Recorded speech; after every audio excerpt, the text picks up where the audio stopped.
नमस्कार प्यारे बच्चों, आपका एक बार फिर से स्वागत है आपके अपने प्यारे से अमेजिंग से यूट्यूब चैनल पर, जिसका नाम है कोस्पी फोरम बाय लक्ष्मी नारायण। आज की इस वीडियो में हम आपके लिए लेके आए हैं next topic, that is vectors. जो हमारा आज का गोल रहेगा that will B dot and cross product and it's related problems, basics and algebra of vectors, geometrical representation, collinearity and coplanarity etcetera, और कुछ कुछ बेसिक करेंगे हम लोग स्केलर ट्रिपल प्रोडक्ट का और वेक्टर ट्रिपल प्रोडक्ट का। आप विश्वास मानिए, इस बार हमारे पास जो जनवरी अटेम्प्ट था जेई का, उसके बीच में वेक्टर वाले टॉपिक से 15 क्वेश्चन आए थे सारे सेट्स में मिला के, और सारे के सारे क्वेश्चन ही बहुत आसान थे। अगर आपको थोड़ा सा बेसिक मालूम है वेक्टर्स के बारे में तो आप वो सारे के सारे क्वेश्चन बहुत आसानी से सॉल्व कर सकते हैं, जो आप आने वाली वीडियो में नेक्स्ट इसके बीच में आप देखेंगे कि हम उनको कितने अच्छे तरीके से करते हैं। तो इस वीडियो में हम लोग मैक्सिमम पीवीक्यूज जो जनवरी अटेम्प्ट के हैं उसको कवर करने की कोशिश करेंगे। तो चलिए स्टार्ट करते हैं सबसे पहले बेसिक के साथ, और उसके बाद सीधे क्वेश्चंस को देखेंगे। क्वेश्चन क्या चाहिए, सबसे पहले हम लोग वेक्टर्स के बेसिक को डिस्कस करते हैं, जिसके बीच में हमारा मेन टॉपिक रहेगा स्केलर और डॉट प्रोडक्ट। उससे पहले वेक्टर की कुछ टर्मिनोलॉजीज। किसी भी वेक्टर को जब हम लिखते हैं तो कैसे लिखते हैं, vector A this is equal to X I cap plus Y J cap plus Z K cap. अगर मुझे इस वेक्टर का मैग्नीट्यूड निकालना है, इसकी लेंथ निकालनी है, that is given by square root of X square plus Y square plus Z square. जब भी किसी वेक्टर को लिखा जाता है, vector is equal to magnitude multiply by A cap. What do you mean by A cap? That is said to be unit vector. तो ये बहुत इंपॉर्टेंट चीज है। जब भी हम लोगों को किसी वेक्टर का यूनिट वेक्टर निकालना है तो उस वेक्टर को उसके मैग्नीट्यूड से क्या कर दें, डिवाइड कर दीजिए। ठीक है जी। उसके बाद एक बहुत इंपॉर्टेंट रिजल्ट है जिसका हम बहुत फ्रीक्वेंटली यूज करेंगे क्वेश्चंस के बीच में, कि कोई भी दो वेक्टर, वेक्टर ए और वेक्टर बी अगर पैरेलल है तो जो पहला वेक्टर होगा that will be lambda times दूसरा वेक्टर। ठीक है जी। उसके बाद नेक्स्ट हमारे पास है कि अगर कोई भी 3 points A B C collinear है, इसका मतलब क्या है, ये ए, ये बी और ये सी कोलिनियर है। तो हमने क्या किया, पहले ए बी से एक वेक्टर बनाया, फिर बी सी से एक वेक्टर बनाया। अगर हम देखेंगे तो ए बी और बी सी पैरेलल है, बट पॉइंट बी उसके बीच में कॉमन है, तो हम इसी का यूज करते हैं कि अगर कोई भी 3 points A B C collinear है, then you can say vector A B this will be lambda times vector B C. इसका मतलब क्या होगा, इसका मतलब होगा ए बी बी सी के पैरेलल है, और अगर ए बी बी सी के पैरेलल है तो आप कह सकते हैं बी कॉमन है, और अगर बी कॉमन है तो हम ये कह सकते हैं कि तीनों के तीनों एक ही लाइन के ऊपर होंगे। इसका मतलब एबीसी तीनों के तीनों कोलिनियर होंगे। ठीक है जी। तो ये वेक्टर की कुछ टर्मिनोलॉजीज है जो स्केलर प्रोडक्ट करते हुए हमें अच्छे से पता होनी चाहिए। चलिए स्केलर और डॉट प्रोडक्ट पे चलते हैं।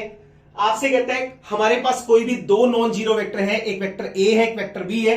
जब हम उसका डॉट प्रोडक्ट डिफाइन करते हैं, that is given to be A dot B, this is equal to magnitude of A, magnitude of B, cos theta, angle between A and B, उसका हम कोसाइन लेते हैं, जहां पे थीटा का वैल्यू 0 और पाई के बीच में होता है। ठीक है जी। उसके बाद हमारे पास कहता है, अब देखिए जो ए डॉट बी है, मैग्नीट्यूड ऑफ ए लेंथ होता है, हमेशा पॉजिटिव है, मैग्नीट्यूड ऑफ बी लेंथ है, हमेशा पॉजिटिव होगा। तो पॉजिटिव नेगेटिव किस पे डिपेंड करेगा, कोस थीटा पे। तो आपसे कहता है अगर थीटा एक्यूट है तो इसका मतलब कोस थीटा पॉजिटिव है, कोस थीटा पॉजिटिव है तो ए डॉट बी क्या होगा, ये भी पॉजिटिव होगा। अगर थीटा ऑब्ट्यूज है, इसका मतलब सेकेंड क्वाड्रेंट चला गया, कोस थीटा नेगेटिव होगा, और अगर कोस थीटा नेगेटिव है तो इन दोनों का डॉट प्रोडक्ट भी क्या होगा, नेगेटिव होगा। उसके बाद चाहे आप ए डॉट बी निकाल ले और चाहे आप बी डॉट ए निकाल ले, दोनों सेम होते हैं। कहने का मतलब जो वेक्टर का डॉट प्रोडक्ट होता है दैट इज ऑलवेज कम्यूटेटिव, क्योंकि जब आप इसको कैलकुलेट करेंगे आपको मिलेगा magnitude of A, magnitude of B, cos theta, और जब इसको लिखेंगे तो वो भी सेम है। 3 नंबर को आगे पीछे कैसे मर्जी मल्टीप्लाई कर लो, फर्क नहीं पड़ता। तो ए डॉट बी हमेशा बी डॉट ए के बराबर होता है। जो वेक्टर का डॉट प्रोडक्ट है वो विद रिस्पेक्ट टू स्केलर हमेशा एसोसिएटिव होता है। कहने का मतलब आप किसी वेक्टर ए को एम से मल्टीप्लाई करो, उसका डॉट बी से करो, या A dot M B vector करो तब भी सेम आएगा, और M into A dot B करो तब भी आंसर क्या आएगा, सेम आएगा। उसके बाद आपसे कहता है जो वेक्टर का डॉट प्रोडक्ट है वो डिस्ट्रीब्यूटिव होता है हमेशा एडिशन के ऊपर। इसका हम लोग यूज करेंगे अभी आगे। A dot B plus C this is always equal to vector A dot vector B plus vector A dot vector C. ठीक है जी। उसके बाद आपसे कहते हैं अगर हमारे पेपर में लिखा होगा कोई भी दो वेक्टर ऑर्थोगोनल है, कोई भी दो वेक्टर ऑर्थो नॉर्मल है, कोई भी दो वेक्टर आपस में परपेंडिकुलर है, अगर परपेंडिकुलर है तो थीटा 90 है, थीटा 90 है तो कोस 90 कितना होगा 0, और अगर कोस 90 0 हो गया तो इनकी मल्टीप्लाई करेंगे तो भी क्या आएगा 0। तो कहने का मतलब ए डॉट बी 0 है। और इसका उल्टा भी होता है, अगर किसी दो वेक्टर आपस में परपेंडिकुलर है तो उनका डॉट 0 होगा, और अगर डॉट 0 है तो उनका वो दोनों आपस में क्या होंगे परपेंडिकुलर भी होंगे। ठीक है जी। जैसे आपको मालूम है कि सर हमारे पास ना ऐसे लिखा आता है, एक्स एक्सिस का यूनिट वेक्टर आई कैप, वाई एक्सिस का जे कैप, और जो जेड एक्सिस है इसका यूनिट वेक्टर के cap.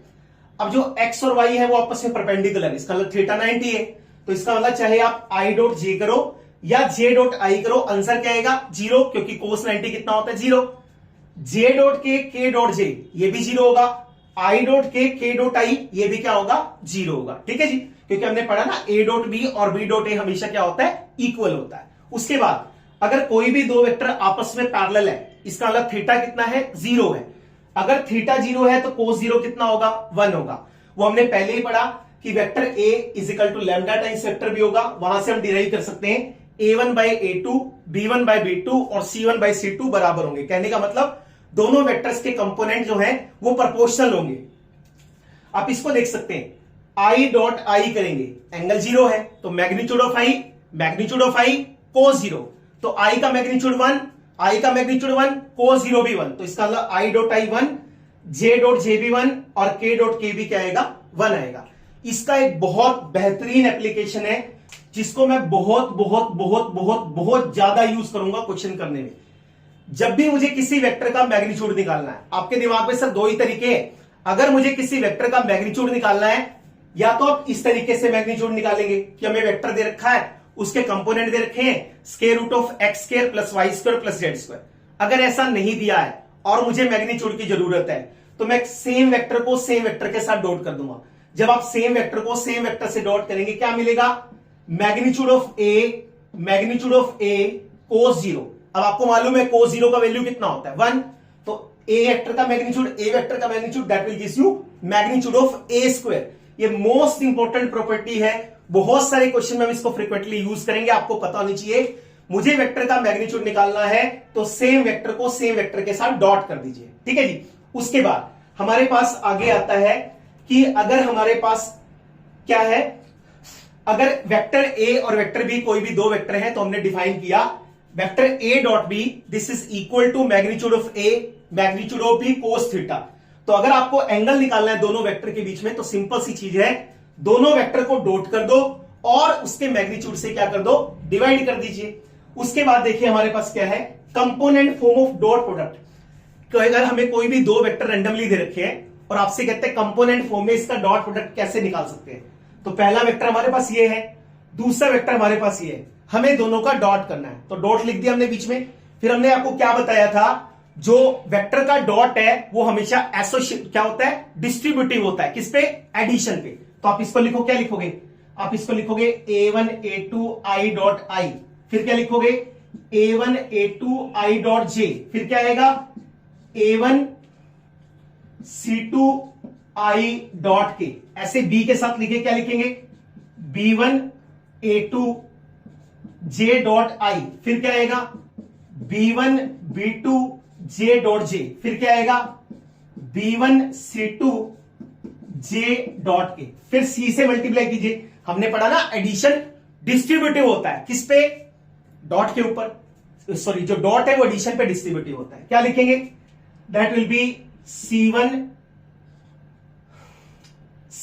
a2 k dot i, फिर क्या आएगा c1 b2 k dot j, फिर क्या आएगा c1 c2 k dot k। अब हमने क्या पढ़ा था i डॉट j और j डॉट i क्या होगा 0, तो इसका मतलब ये भी 0 होगा, ये भी 0 होगा, ये भी 0 होगा और ये भी 0, ये भी 0 और ये भी 0। तो हमारे पास बचेगा कौन i डॉट i वाला, j डॉट j वाला और k डॉट k वाला।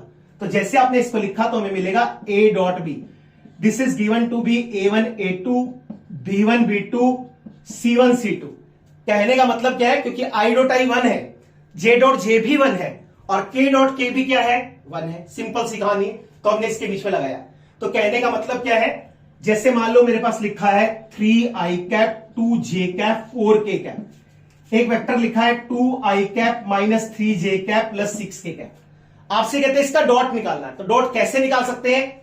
i वाले का मल्टीप्लाई i वाले के साथ 6, इसका मल्टीप्लाई j वाले के साथ 6, और 6 को 4 से करेंगे 24, तो कैंसिल होके हमारा आंसर कितना आएगा 24। तो कहने का मतलब डॉट निकालना है तो i वाले को i वाले के साथ, j वाले को j वाले के साथ, और k वाले को k वाले के साथ, और ऐड कर दीजिए। ठीक है जी। उसके बाद एक छोटी सी चीज और आती है, geometrical interpretation of dot product. कैसे निकाल सकते हैं? प्रोजेक्शन निकालने के लिए हम इसका यूज करते हैं। हमारे पास एक वेक्टर a है, एक वेक्टर b है, ठीक है जी। सॉरी, इन दोनों में एंगल थीटा है। हमें मालूम है a डॉट b किसके बराबर होता है? Magnitude of a magnitude of b cos theta. अगर मैं a का प्रोजेक्शन निकालूं b के ऊपर, अगर मैं a का प्रोजेक्शन b पे निकालूं तो ये o है, ये q है। अगर मैं इसका ये वाला कंपोनेंट देखूंगा तो आप कह सकते हैं ये मेरे पास क्या है? a कोस थीटा, ठीक है ना। तो इसका मतलब मेरे पास क्या आ गया? a dot b this is equal to a cos theta equal to b। तो कहने का मतलब मैं इसको लिख सकता हूं a cos theta this is equal to a dot b upon magnitude of b। अब a कोस थीटा है क्या है? ये प्रोजेक्शन है। किसका प्रोजेक्शन है? वेक्टर a का। किसके ऊपर? b के ऊपर। तो हम इसको लिख सकते हैं this is scalar projection of vector a on vector b। ठीक है, ये स्केलर प्रोजेक्शन है a का b के ऊपर। और अगर आपको b का a पे निकालना है तो क्या करेंगे? That is given by b dot a upon magnitude of a। That is said to be scalar projection of b on a। जिसके ऊपर निकालते हैं दोनों का डॉट कर देते हैं, और जिसके ऊपर निकालना है उसके मैग्नीट्यूड से डिवाइड कर देते हैं। ठीक है जी। तो ये सारा बेसिक था स्केलर प्रोडक्ट का। उम्मीद करते हैं आपको समझ में आ गया होगा। इसके बाद हम क्वेश्चन पे स्विच करते हैं, देखते हैं क्वेश्चन हमसे क्या। इसके बाद सबसे पहला क्वेश्चन देखते हैं आज के लेक्चर का, 27 जनवरी 2024 शिफ्ट 1। बहुत ही आसान सा क्वेश्चन था। आपसे कहते हैं find the least positive integral value of alpha. Find the least positive integral value of alpha for which the angle between these two vectors is acute. आपसे कहते हैं इन दो वेक्टर के बीच में जो एंगल है वो एक्यूट है। ऑब्वियस सी बात है, अगर एक्यूट है तो कोस थीटा पॉजिटिव है। अगर कोस थीटा पॉजिटिव है तो हम लोगों ने पढ़ा था a डॉट बी, ये भी पॉजिटिव होगा। अब a डॉट बी कैसे निकालते हैं? कंपोनेंट वाइज आई फटाफट निकालिए। अल्फा को अल्फा से मल्टीप्लाई अल्फा स्क्वायर, -2 को 2 अल्फा से करेंगे -4 अल्फा, और हमारे पास ये 2 है, ये -2 है, this will be -4 and this is greater than 0। ठीक है जी। अब मुझे इस इनइक्वालिटी को सोल्व करना है। अब इस इनइक्वालिटी को कैसे सोल्व करते हैं? स्क्वायर कंप्लीट करके अल्फा स्क्वायर -4 अल्फा, इसको मैं उधर लेके जाऊंगा, प्लस का 4 आ जाएगा। अगर मुझे स्क्वायर कंप्लीट करना है तो मैंने क्या किया? +4 इधर कर दिया और +4 इधर कर दिया। ये मेरे पास क्या बन गया? Alpha -2 square.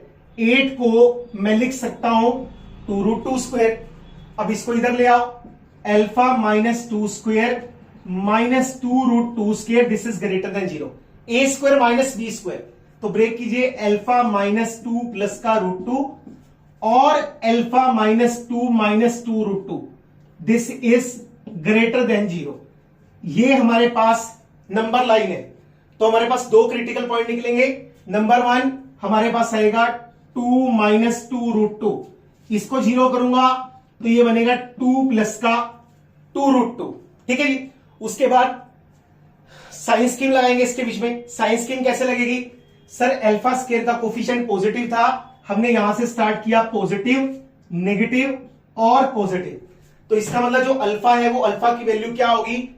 अल्फा की वैल्यू होगी या तो लेस देन 2 -2√2, और या फिर अल्फा का वैल्यू होगा 2 प्लस का 2√2। तो आप इसको देख सकते हो, जो ये वाली वैल्यू आएगी वो नेगेटिव आएगी, और उससे हमसे क्या बोला? Positive integral value. तो इसका मतलब ये वाली सिचुएशन तो पॉसिबल हो नहीं सकती। अब हम इसके ऊपर चलते हैं। जो हमारे पास √2 है, √2 का वैल्यू कितना होता है? 1.414। तो जैसे आप इसको लिखेंगे 2 प्लस दिस विल बी 2.828, इसका अल्फा विल बी 4.828। अब 4.828 से बड़े पॉजिटिव इंटीग्रल कौन कौन से होते हैं? 5, 6, 7, 8 अप टू 16। अब उसने बोला मिनिमम, है ना, लीस्ट पूछा, तो सबसे लीस्ट कौन है? सर सबसे लीस्ट 5 है, तो आप देख सकते हैं जो अल्फा हमारे पास आ जाएगा वो 5 के बराबर आ जाएगा। बहुत ही सिंपल सा क्वेश्चन था। अगर आपको थोड़ा सा बेसिक पता होगा डॉट प्रोडक्ट का और रूल साइंस का, तो आप बहुत इजीली इस क्वेश्चन को कर सकते हैं। ठीक है जी, तो उम्मीद करते हैं क्वेश्चन आपको समझ में आया होगा। इसके बाद हम लोग कुछ क्रॉस प्रोडक्ट का बेसिक पढ़ेंगे और उससे रिलेटेड क्वेश्चंस को डिस्कस करेंगे। इसके बाद हम लोग वेक्टर और क्रॉस प्रोडक्ट के बेसिक को डिस्कस करते हैं। बहुत ही आसान सा टॉपिक है। देखिए आपसे क्या कहता है, हमसे कहता है अगर ए और बी मेरे पास कोई भी दो नॉन जीरो वेक्टर है, थीटा उसके बीच में एंगल है, तो आप जब ए क्रॉस पी को डिफाइन करते हैं तो ए क्रॉस पी को कैसे डिफाइन करेंगे? Vector A cross P this is equal to magnitude of A magnitude of B sine theta N cap, जहां पे थीटा का वैल्यू 0 और पाई के बीच में होगा। सर ये एन कैप क्या चीज है? एन कैप एक यूनिट नॉर्मल वेक्टर होता है to the plane of A and B. कहने का मतलब जैसे मेरे पास वेक्टर ए ये है, वेक्टर बी ये है, थीटा एक एंगल है, हमने इन दोनों को मान लो ये दो पाइप हैं, इन दो पाइप को हमने एक नट से कस रखा है। तो जैसे आप ए को बी की तरफ घुमाएंगे तो आपको ऐसा दिखेगा, वो नट धीरे धीरे धीरे धीरे करके बाहर की तरफ आएगा। अगर आप बी को ए की तरफ घुमाएंगे तो वो नट अंदर की तरफ जाएगा, तो कहने का मतलब डाउन जाएगा। तो कहने का मतलब जो ए क्रॉस बी है वो एक ऐसा वेक्टर है जो ए के भी परपेंडिकुलर है, बी के भी परपेंडिकुलर है और उसके प्लेन के भी परपेंडिकुलर है। इसी तरीके से अगर आप बी को ए की तरफ घुमाएंगे तो हम लोगों को बी क्रॉस ए मिलेगा। उसके अंदर बस जो नॉर्मल वेक्टर की डायरेक्शन है वो अपोजिट हो जाएगी। ठीक है जी, तो कहने का मतलब क्या है?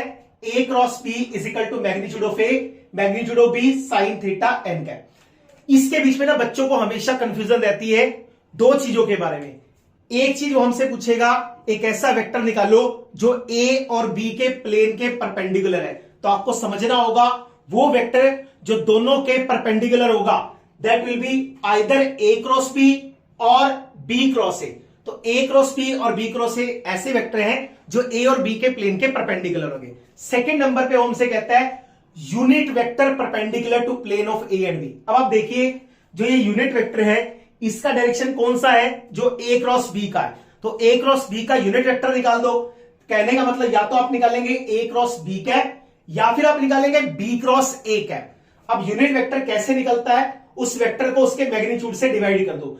इसी तरीके से अगर आप बी क्रॉस ए कैप निकालेंगे तो बराबर हो जाएगा B cross A divide by magnitude of B cross A. ठीक है जी, उसके बाद हमारे पास सबसे पहला रिजल्ट कहता है ए क्रॉस बी और बी क्रॉस ए बराबर नहीं होगा। ऑब्वियस ही बात है, ए क्रॉस बी ऊपर जा रहा है, बी क्रॉस ए नीचे आ रहा है, दोनों का डायरेक्शन अलग है, तो कैसे बराबर होंगे?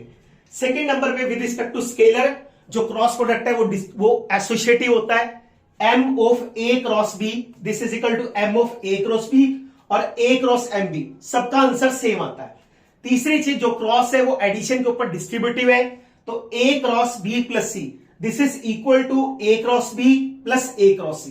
ठीक है जी, उसके बाद अगर अपने को कोई भी दो वेक्टर सीधे दे रखे हैं और हम लोगों को उसका क्रॉस प्रोडक्ट निकालना है तो कंपोनेंट फॉर्म में हम उसको डिटरमिनेंट की फॉर्म में लिख लेते हैं आई cap J cap K cap, फिर पहले वेक्टर के कंपोनेंट फिर दूसरे वेक्टर के, फिर हम इसको एक्सपैंड कर सकते हैं जैसे हम करते थे। क्या लिखेंगे? आई कैप, इसको छोड़ देंगे तो ये बन जाएगा b1 c2 b2 c1, फिर कोफैक्टर की वजह से minus J this will B a1 c2 और a2 c1, फिर आप इसको लिखोगे प्लस का k this will be equal to a1 b2 और माइनस का a2 b1। ठीक है जी, चलिए उसके बाद आपसे कहते हैं मान लो कोई भी दो वेक्टर आपके पास पैरेलल है। ऑब्वियस सी बात है जब भी कोई दो वेक्टर पैरेलल होंगे तो थीटा कितना होगा? 0। साइन थीटा कितना होगा? 0। इसका अलग क्रॉस क्या होगा? 0। क्रॉस 0 है तो वेक्टर पैरेलल है, वेक्टर पैरेलल है तो क्रॉस 0 होगा। अब वेक्टर पैरेलल मतलब जैसे हमारे पास आई क्रॉस आई और आई दोनों सेम है तो पैरेलल वेक्टर्स हैं, इसकी वजह से आई क्रॉस आई निकालो, जे क्रॉस जे निकालो या के क्रॉस के निकालो, सबका आंसर क्या आएगा? 0। अगर कोई भी दो वेक्टर आपस में परपेंडिकुलर है, थीटा 90 है, साइन 90 कितना होगा? 1 होगा। उसके लिए अपने को छोटा सा कार्टून देखना पड़ेगा ध्यान से, कैसे निकालना है। देखो हमने क्या बोला, अगर मान लो मैं निकालता हूं आई क्रॉस जे, इसका मतलब मुझे एक ऐसा वेक्टर ढूंढना है जो आई और जे के परपेंडिकुलर है। अब आपको मालूम है, देखो ये आई ये जे, तो इन दोनों के परपेंडिकुलर कौन होगा? इन दोनों के परपेंडिकुलर के होगा, तो आई क्रॉस जे किसके बराबर आएगा? के बराबर। कैसे लर्न करना? देखो आप अगर जाएंगे क्लॉकवाइज तो तो आपका आंसर आएगा positive. I cross J, your answer will be K. J cross K, your answer will be I. K cross I, your answer will be J. लेकिन अगर आप उल्टा घूमेंगे, एंटी क्लॉकवाइज, कहने का मतलब जे क्रॉस आई, तो आपका आंसर आएगा माइनस के। ठीक है, उसी तरीके से के क्रॉस जे, आपका आंसर आएगा माइनस आई। तो इसको लर्न करने का ये तरीका है। उसके बाद हमारे पास थोड़ी सी इसकी ज्योमेट्रिकल इंटरप्रिटेशन है। हमसे कहते हैं कोई भी एक पैरेललोग्राम है, अगर वेक्टर ए और वेक्टर बी उसकी एडजेसेंट साइड्स हैं, तो हम इसका एरिया निकाल सकते हैं half of A cross, sorry, अगर एडजेसेंट साइड्स हैं तो हम निकालेंगे ए क्रॉस बी का मैग्नीट्यूड। अगर D1 इसका डायगोनल है, D2 इसका दूसरा डायगोनल है, तो हम एरिया निकाल सकते हैं 1/2 D1 क्रॉस D2 का मैग्नीट्यूड। उसके बाद इसी तरीके से अगर हमारे पास एक ट्रायंगल है, उसकी दो कंसेक्यूटिव साइड्स वेक्टर ए और वेक्टर बी रिप्रेजेंट करते हैं, तो उसका एरिया होगा 1/2 टाइम्स ए क्रॉस बी का मैग्नीट्यूड। ठीक है जी। और एक लास्ट में सिंपल सी है, that is said to be Lagrange identity. कोई मुश्किल नहीं है, बहुत आसान है, समझने की कोशिश करते हैं क्या कहता है। ए क्रॉस बी के मैग्नीट्यूड का square plus A dot B square, this is equal to magnitude A square magnitude B square. ये जितनी मुश्किल लग रही है उतनी ही आसान है, लिखते सार प्रूव हो जाएगी। देखो कैसे, आपने लिखा ए क्रॉस बी, तो आपको मालूम है magnitude of A magnitude of B sine theta. अब उसने हमसे स्क्वायर पूछा, तो magnitude A square magnitude B square sine square theta. Sine square theta को हम लोग लिख सकते हैं, क्या लिख सकते हैं, 1 माइनस कोस स्क्वायर थीटा। इसको बीच में मल्टीप्लाई कर दो, magnitude A square magnitude B square minus magnitude A square magnitude B square cos square theta. तो हम इसको लिख सकते हैं magnitude of A magnitude of B cos theta सारे का होल स्क्वायर। अब आपको मालूम है किसका डेफिनेशन है, ए डॉट बी का, तो आप यहां पे लिख देंगे ए क्रॉस बी के मैग्नीट्यूड का square, this will be magnitude A square B square minus में ए डॉट बी का स्क्वायर। ठीक है जी। तो आप इसको इधर ले आइए, तो आपसे प्रूव हो जाएगी। ठीक है, तो उम्मीद करते हैं आपको क्वेश्चन समझ में आ गए होंगे। इसके बाद हम क्वेश्चंस पे स्विच करते हैं, देखते हैं यहां से कैसे कैसे क्वेश्चन हमारे एग्जाम में पूछे गए थे। चलिए जी, इसके बाद अगेन हमारे पास एक बहुत प्यारा सा क्वेश्चन है जेई का 30 जनवरी 2024 में सेकंड शिफ्ट में क्वेश्चन था। हमसे कहते हैं कि वेक्टर हमारे पास है vector A, this is equal to I cap plus alpha J cap plus beta K cap. Alpha और बीटा रियल नंबर को बिलोंग करता है। एक ऐसा वेक्टर बी ढूंढ के लाना है सच दैट ए और बी के बीच में जो एंगल है वो π/4 है, जो बी के मैग्नीट्यूड का स्क्वायर है वो 6 है, और ए डॉट बी 3√2 है। तो आपसे कहता है इस एक्सप्रेशन का वैल्यू आप लोगों को निकालना है। ठीक है जी, 2-3 चीजें इकट्ठी मिक्स करके दिया हुआ है। क्वेश्चन बहुत ही सिंपल है, आराम से करेंगे तो बहुत जल्दी हो जाएगा। ठीक है जी, सबसे पहले हम लोग स्टार्ट करते हैं। हम लोगों को दिया है ए डॉट बी, हम देखते हैं इसका यूज क्या कर सकते हैं हम लोग। जब मैंने लिखा ए डॉट बी, तो आप लिख सकते हैं magnitude of A magnitude of B और कोस थीटा। सही है। जो ए डॉट बी मेरे पास है वो 3√2 दे रखा है मुझे। जो ए का मैग्नीट्यूड है, अगर मैं वेक्टर का मैग्नीट्यूड लिखना चाहूं तो मैं लिख सकता हूं। आई कंपोनेंट क्या है, आई कंपोनेंट है 1 square plus alpha square plus beta square. ठीक है जी। बी के स्क्वायर का मैग्नीट्यूड 6 है, इसका मतलब अगर मैं बी का मैग्नीट्यूड देखूं √6 कोस π/4, इसका मतलब 1/√2। ठीक है जी। तो इसको नीचे लेके आते हैं, क्या बनेगा 3√2 डिवाइड बाय √6 इंटू में √2, this is equal to 1 plus alpha square और प्लस में बीटा स्क्वायर। ठीक है जी। अब इसको कैंसिल करो, हमने इसको इससे कैंसिल किया तो क्या आ गया √3, इसको इससे कैंसिल करेंगे तो क्या आएगा √3। स्क्वेयरिंग कर दीजिए इसके दोनों तरफ, तो जैसे मैंने इसके दोनों तरफ स्क्वेयरिंग किया तो मुझे मिल गया 1 plus alpha square plus beta square 3 into 2 that is given to be 6। अब देखो हमें चाहिए क्या था, हमें चाहिए था alpha square plus beta square. मैं यहां से वैल्यू निकाल सकता हूं, तो जैसे आप वैल्यू निकालेंगे alpha square plus beta square that will be 6 minus 1 equal to 5। इसका alpha square plus beta square का वैल्यू 5 हो गया। उसके बाद मुझे क्या चाहिए, ए क्रॉस बी के मैग्नीट्यूड का स्क्वायर निकाल सकते हैं। हमारे पास होता है A cross B magnitude of A magnitude of B sine theta N cap. अगर मुझे इसका मैग्नीट्यूड कंसीडर करना है तो ये तो पॉजिटिव है, ये भी पॉजिटिव है, 0 से 180 में साइन भी पॉजिटिव होता है और एन कैप का मैग्नीट्यूड 1 होता है। मुझे क्या चाहिए? स्क्वायर। मैंने इसके दोनों तरफ स्क्वायर कर दिया तो स्क्वायर करके ये आ गया, इसका वैल्यू लगा दे। अब मैग्नीट्यूड ऑफ ए कितना था? ये वाला। अगर मैं इसका स्क्वायर कर दूं 1 plus alpha square plus beta square, ठीक है। मैग्नीट्यूड ऑफ बी कितना है? अगर मैग्नीट्यूड ऑफ बी की बात करें तो हमें दे रखा 6 है ना। मैग्नीट्यूड ऑफ बी स्क्वायर कितना है? 6 है। थीटा कितना है? π/4। इसका साइन स्क्वायर π/4। साइन 45 कितना? 1/√2। स्क्वायर करेंगे तो कितना आएगा? 1/2। मैंने इसको कैंसिल किया, 3 हो गया। अब आप देखिए 1 plus alpha square plus beta square directly मेरे पास है कितना? 6। तो हमने इसकी वैल्यू पुट कर दी। दिस विल बी 6 into 3, तो ये वैल्यू कितना आ गया? 18। अब इसका वैल्यू पुट कर दो। तो जैसे हम इसका वैल्यू पुट करेंगे, alpha square plus beta square हमने ताजा निकाला कितना? 5। और a क्रॉस b का मैग्नीट्यूड स्क्वायर ये भी अभी हमने निकाला कितना? 18। तो अगर हम 5 को 18 से मल्टीप्लाई करेंगे तो आपका आंसर आ जाएगा कितना? 90। और ऑप्शंस को देखेंगे, जो ऑप्शन नंबर 1 था that was the correct answer. Again a very simple question based upon the properties of dot and cross product. उम्मीद करते हैं क्वेश्चन समझ में आ गया होगा। नेक्स्ट क्वेश्चन पे देखते हैं, नेक्स्ट क्वेश्चन में आपसे क्या है। जेई का एक फिर से बहुत प्यारा क्वेश्चन 29 जनवरी 2024 की शिफ्ट में था। ये आपसे कहता है हमारे पास कोई भी एक यूनिट वेक्टर है that is U cap X I plus Y J cap plus Z K cap, that U cap makes angles π/2 with vector A, π/3 with vector B and 2π/3 with vector C। फिर आपसे कहते हैं vector V हमें दिया है तो आपको u cap minus v cap के मैग्नीट्यूड का स्क्वायर निकालना है, ठीक है जी। सबसे पहले इन वेक्टर्स को आप ध्यान से देखिए, आपको कुछ स्पेशल नजर आएगा। स्पेशल क्या नजर आएगा कि सर ये सारे के सारे वेक्टर ऐसे हैं जिन वेक्टर्स का जो मैग्नीट्यूड है जब आप उसको कैलकुलेट करोगे that will be equal to 1, ठीक है जी। उसके बाद जो यूनिट वेक्टर हमें दे रखा है वो हमें मालूम है कि सर यूनिट वेक्टर का मैग्नीट्यूड भी कितना होता है? 1। अब एंगल की बात किया है तो हम लोगों को यह भी अच्छे से मालूम है कि सर अगर मुझे कोस थीटा निकालना है तो बराबर होगा A cap dot vector A divide by A cap और मैग्नीट्यूड ऑफ वेक्टर ए, ऐसे होगा ना। ये ध्यान रखना, चाहे आप इसको ना कैपिटल ए लिख दो, कंफ्यूज मत होना, ये अलग चीज है।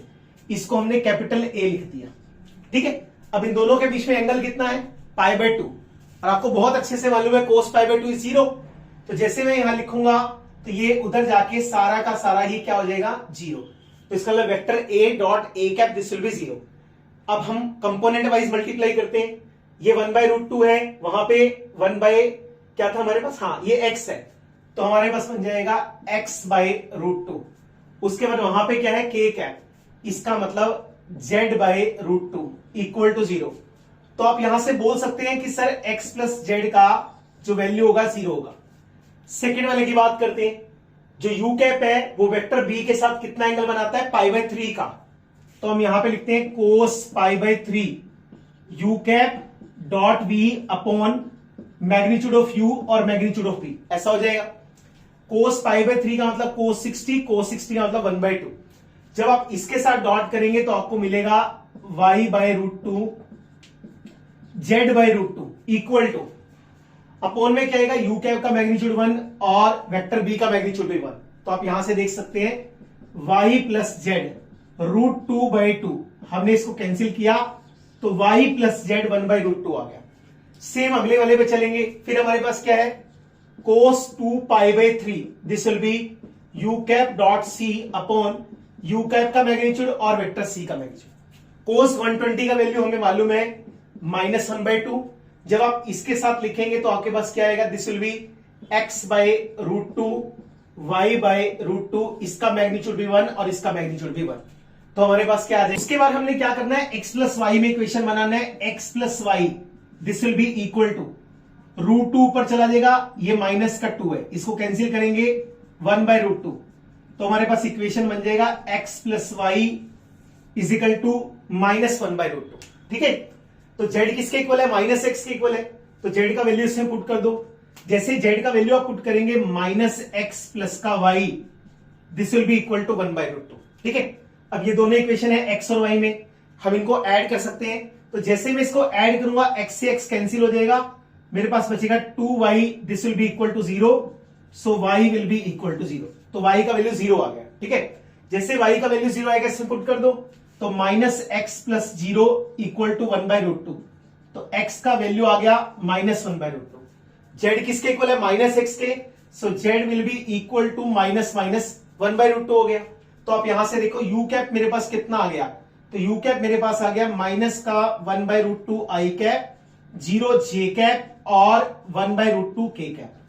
वेक्टर v हमें कितना दिया है? वेक्टर v हमें ये दे रखा है, तो हम डायरेक्टली निकाल लेते हैं u कैप माइनस v। तो जैसे आप इस वेक्टर को निकालोगे क्या बनेगा? 1/√2, सो इसको लिखना ना, माइनस का 1/√2 और माइनस का 1/√2, माइनस 2/√2। तो माइनस 2/√2 का मतलब है माइनस का √2 i कैप, ठीक है। 1/√2 j कैप माइनस का 0, सो दिस विल बी, इसको करना ना u कैप माइनस v, हाँ ठीक है, माइनस का 1/√2 j कैप, और इसमें से इसको माइनस करेंगे, that will give you 0 k cap. अब हमें क्या करना है सर? इसका मैग्नीट्यूड निकालना है। तो सर इसका मैग्नीट्यूड निकाल लो, u कैप माइनस v किसके इक्वल आएगा? माइनस √2 का स्क्वायर करेंगे 2, माइनस 1/√2 का स्क्वायर करेंगे 1/2, and that will give you 0।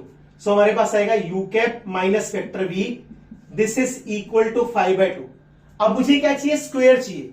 तो जैसे आप इसके दोनों तरफ स्क्वायर करेंगे, तो स्क्वायर करके मेरे पास आंसर आ जाएगा कितना? 5/2। तो आप इसको देखेंगे तो option number B, this will be the correct answer, ठीक है। मुश्किल नहीं था, लेकिन थोड़ा कैलकुलेटिव सवाल था। अगर बेसिक क्लियर होगा तो बहुत इजीली आप इस क्वेश्चन को कर पाएंगे। तो चलिए इसके बाद नेक्स्ट क्वेश्चन पे चलते हैं, देखते हैं नेक्स्ट क्वेश्चन हमसे क्या। के बाद फिर से देखते हैं 31 जनवरी 2024 की शिफ्ट 1 का क्वेश्चन। बहुत प्यारा सा और बहुत इजी सा क्वेश्चन था। हमसे क्या कहता है?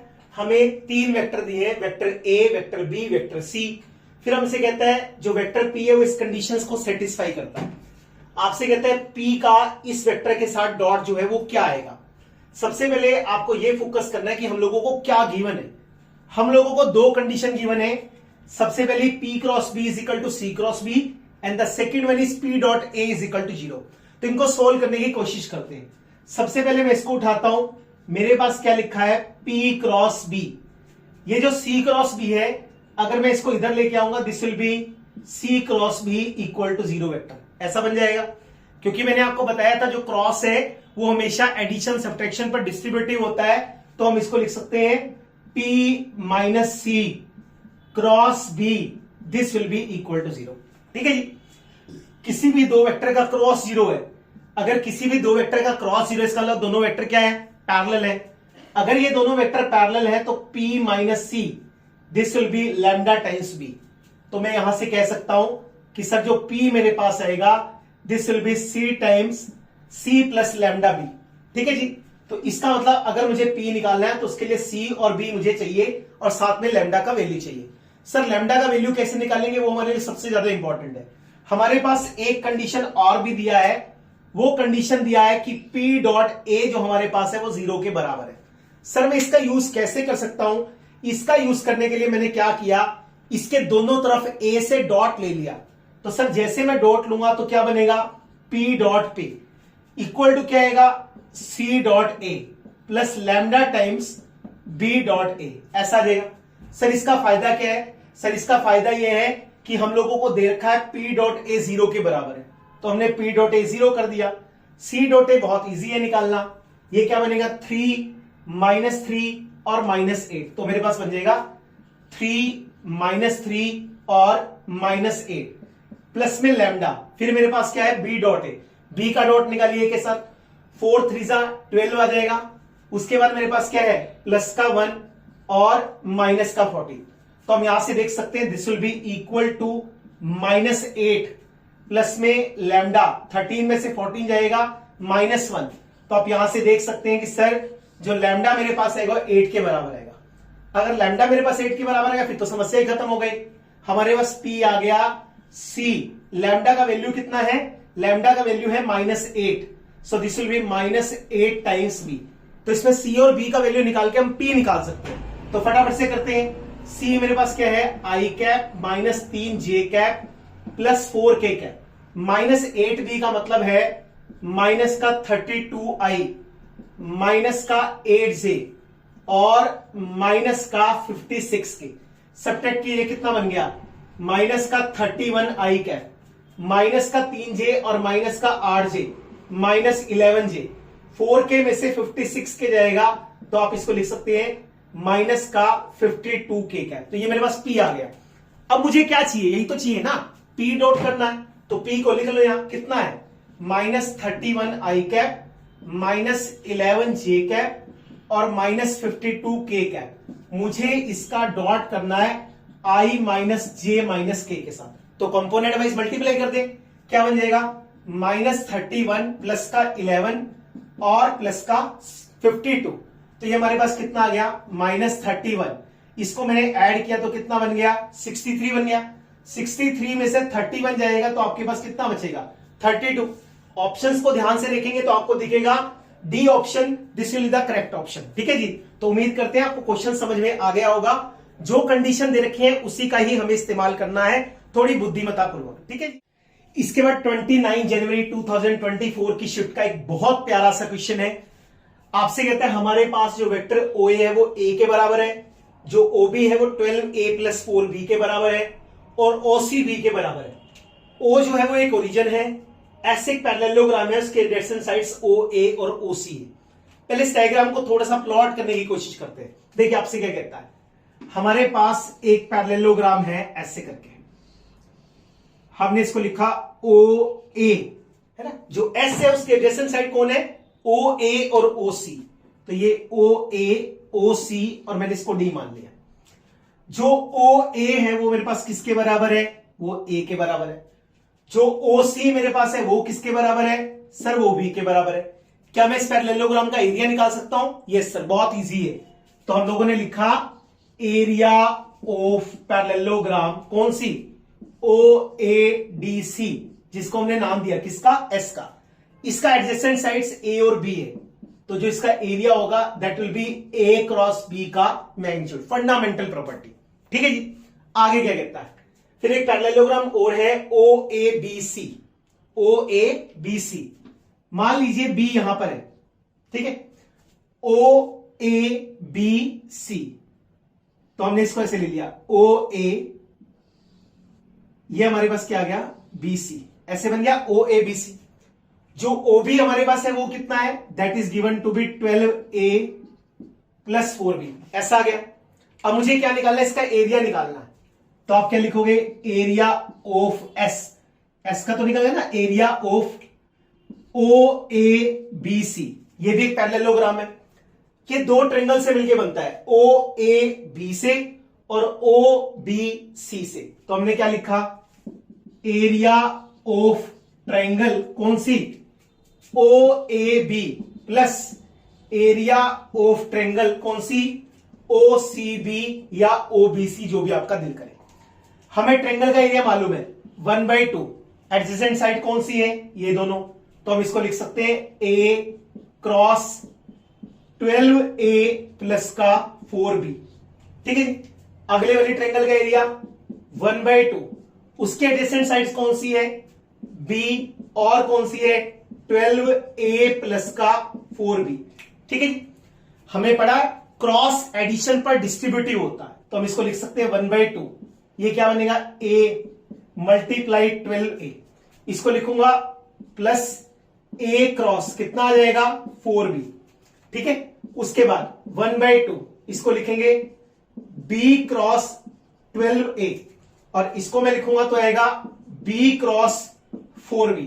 अब वो प्रॉपर्टी लगाओ जो हमने आपको बताया था, कौन सा MA cross B, this is equal to M of A cross B, this is equal to A cross MB। लिखा था ना हमने प्रॉपर्टीज में, वो लगा दो यहां पे, क्या बन जाएगा A क्रॉस A करने से 0 हो जाएगा, ये 4 बाहर आ जाएगा, तो हमारे पास आएगा 1/2 टाइम्स 4 और उसकी ब्रैकेट में क्या आएगा A क्रॉस B।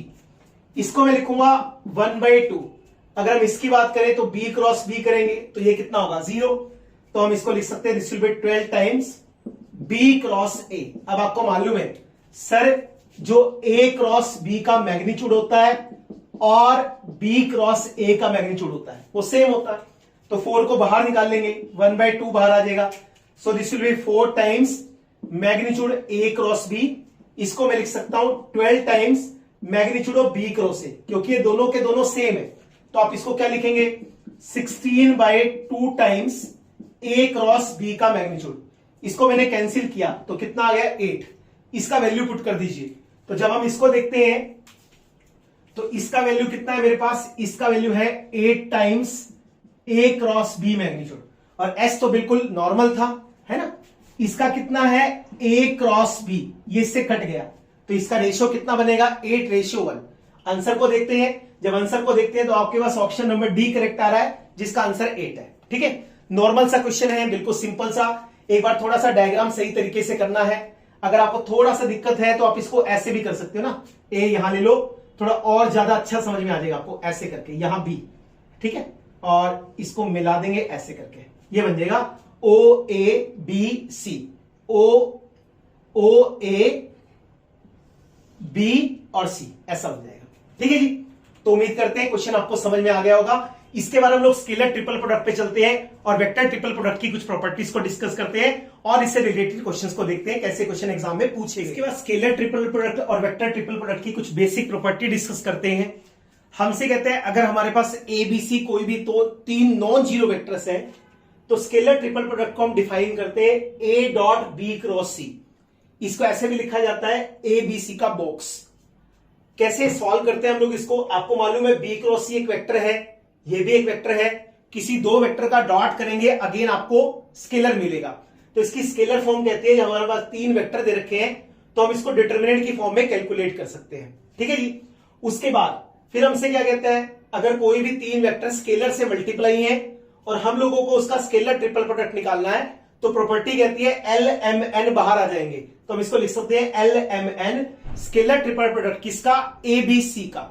उसके बाद नेक्स्ट, ये बहुत इंपॉर्टेंट है, जो हमारे पास, इसमें जीरो नहीं आएगा, जो हमारे पास 3 वेक्टर का स्केलर ट्रिपल प्रोडक्ट है ये हमेशा साइक्लिक होता है। कहने का मतलब ए बी सी निकालिए, बी सी ए का निकालो या सी ए बी का निकालो, ये तीनों के तीनों सेम होते हैं और हम कहते हैं ये साइक्लिक ऑर्डर को फॉलो करते हैं। ठीक है जी, अगर हमारे पास इस स्केलर ट्रिपल प्रोडक्ट में कोई भी 2 वेक्टर सेम हो जाएंगे तो उसका आंसर 0 आ जाएगा, या एक वेक्टर दूसरे का स्केलर मल्टीपल है तो मैं लैम्डा को बाहर निकाल लूंगा। 2 वेक्टर सेम, कहने का डिटर्मिनेंट में कोई 2 रो सेम, जब किसी डिटर्मिनेंट की 2 रो सेम होती है तो उसका आंसर कितना होता है, 0 होता है। उसके बाद अगर हमारे पास लिखा है A plus B C D तो आप इसको क्या लिखोगे, A plus B dot C cross D. फिर मैंने आपको क्या बोला था, जो डॉट है वो एडिशन पे डिस्ट्रीब्यूटिव होता है, प्रॉपर्टी लगाएंगे तो आपको मिल जाएगा ए सी डी और प्लस में बी सी डी। अगर हमारे पास एबीसी 3 को टर्मिनेट एजिस है एक पैरेललोपाइप्ड के, तो स्केलर ट्रिपल प्रोडक्ट जो है वो हम लोगों को पैरेललोपाइप्ड का वॉल्यूम देता है। ऐसे ही टेट्राहेड्रन के अगर 3 को टर्मिनेट एजिस एबीसी है तो उसका वॉल्यूम होगा 1/6 times A dot B cross C. उसके बाद सबसे मोस्ट इंपॉर्टेंट, अगर कोई भी 3 वेक्टर कोप्लेनर है तो उनका स्केलर ट्रिपल प्रोडक्ट हमेशा क्या होगा, 0 के बराबर होगा। उसके बाद ये 2-3 अच्छे से रिजल्ट्स हैं, आपको ध्यान रखने चाहिए। A plus B plus C plus A, अगर आप इसका स्केलर ट्रिपल प्रोडक्ट कैलकुलेट करेंगे that will give you 2 times A B C. इनका प्रूफ बहुत ही सिंपल है, समय मिलेगा तो हम प्रूफ भी डिस्कस आपके साथ करेंगे। नेक्स्ट हमारे पास है A cross B cross C cross A का स्केलर ट्रिपल प्रोडक्ट, ये बराबर होता है ए बी सी के स्केलर ट्रिपल प्रोडक्ट का स्क्वायर। ए माइनस बी माइनस सी माइनस ए का स्केलर ट्रिपल प्रोडक्ट 0, और ऐसे ही ये ए बी सी के स्केलर ट्रिपल प्रोडक्ट के स्क्वायर के बराबर होगा। ठीक है, अगर आपसे ध्यान में रहता हो तो आप इसको रख लेना, नहीं रखेंगे तो भी हम क्वेश्चन के बीच में सॉल्व करके इसको कैलकुलेट कर सकते हैं। ठीक है, उसके बाद हमारे पास वेक्टर ट्रिपल प्रोडक्ट की सिर्फ डेफिनेशन हम लोगों को पढ़ना है। हमारे पास कोई भी 3 नॉन जीरो वेक्टर है एबीसी, तो अगर हम उसका स्केलर वेक्टर ट्रिपल प्रोडक्ट निकालना चाहते हैं, ये एक वेक्टर है, ये भी एक वेक्टर है, और क्रॉस करेंगे तो भी एक वेक्टर आएगा। तो इसको कैसे कैलकुलेट करते हैं, फर्स्ट और थर्ड वाले का डॉट निकालते हैं, ए डॉट सी और बाहर लिखते हैं बी। उसके बाद माइनस करके ए डॉट बी और उसके बाहर लिखते हैं सी। तो इस तरीके से आप वेक्टर ट्रिपल प्रोडक्ट को कैलकुलेट कर सकते हैं। उसके बाद हमारे पास है A cross B dot C cross D. अगर ये हमारे पेपर में आ जाए तो हम इसको ऐसे देख सकते हैं, A dot C A dot D B dot C B dot D, और इस डिटर्मिनेंट को कैलकुलेट करेंगे क्योंकि ये भी वेक्टर है, ये भी वेक्टर है, डॉट करेंगे तो अगेन हमें स्केलर मिलेगा। ठीक है जी, इसके बाद हम लोग क्वेश्चन पे स्विच करते हैं, देखते हैं यहां से कैसे क्वेश्चन हमारे एग्जाम में पूछे। 30 जनवरी की शिफ्ट का अगेन बहुत प्यारा और बहुत आसान सा क्वेश्चन। ए और बी कोई भी दो वेक्टर हैं, बी का मैग्नीट्यूड 1 है, बी क्रॉस ए का मैग्नीट्यूड 2 है। आपसे कहते हैं बताइए इसका आंसर क्या आएगा। ठीक है जी, एक छोटी सी प्रॉपर्टी है, आपको आनी चाहिए वो। हमारे पास लिखा है मान लो a माइनस बी का स्क्वायर। इसका मतलब क्या होता है? इसका मतलब है a माइनस बी को a माइनस बी से डॉट कर दो। ये तो मैं कहता रहा हूं आपको बार बार। इसको डिस्ट्रीब्यूट कीजिए, क्या बनेगा? a dot A minus a dot B minus b dot A और प्लस b डॉट बी। अगर मैं इसको लिखूं तो ये बनेगा मैग्नीट्यूड ऑफ ए स्क्वायर। इसको मैं लिखूंगा तो बनेगा magnitude of B square. A dot B और बी डॉट ए दोनों सेम होते हैं क्योंकि कॉम्पिटेटिव है, तो इसको मैं लिख सकता हूं 2 टाइम्स ए डॉट बी। इस सेम प्रॉपर्टी को हम इसके बीच में अप्लाई करते हैं।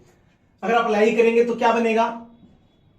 Magnitude B cross A square plus magnitude of B square minus 2 times B cross A dot B, ऐसा आ जाएगा। ठीक है, अब बी क्रॉस ए का मैग्नीट्यूड मुझे दिया है, कितना दिया है? 2, so this will be 2 square. B का मैग्नीट्यूड कितना दिया है? वो 1 दिया है। सर ये क्या है? स्केलर ट्रिपल प्रोडक्ट है। कितने वेक्टर्स का? 3 वेक्टर का, है ना। हम इसको ऐसा भी लिख सकते हैं ना, B dot B cross A. मैंने आपको बोला था स्केलर ट्रिपल प्रोडक्ट में अगर कोई भी दो वेक्टर सेम आते हैं तो उसका आंसर कितना होगा? 0। तो ये हो गया 0। तो इसको कैलकुलेट कर लो, कितना बन गया? 4 + 1, दिस इज इक्वल टू 5। तो आप देख सकते हो option number B, this was the correct option. ये तो थोड़ा लिखने में समय लग गया। अगर आपको प्रॉपर्टी डायरेक्टली आती है वो तो ऑब्वियस सी बात है, आएगी जब आप प्रैक्टिस करेंगे तो वैसे ही लर्न हो जाएगी। तो विद इन 10 सेकेंड्स में आप इसका आंसर दे सकते थे। ठीक है, 1 फरवरी का बहुत ही प्यारा सा क्वेश्चन था, थोड़ा कैलकुलेटिव, जिसको मैं कह सकता हूं थोड़ा सा खोपड़ी खोल सवाल है, कैलकुलेशन करना पड़ेगा। हमसे कहते हैं ए और बी कोई भी दो वेक्टर दिए हैं, एक वेक्टर सी डिफाइन किया है जिसमें लिखा है A cross B cross I cross I cross I. 3 bar cross किया गया उसको आई के साथ, और फिर आपको कहते हैं सी का इसके साथ डॉट निकालिए। बहुत सिंपल सा क्वेश्चन था, थोड़ा कैलकुलेशन और कुछ भी नहीं। फटाफट से हम लोग ए क्रॉस बी निकालने की कोशिश करते हैं।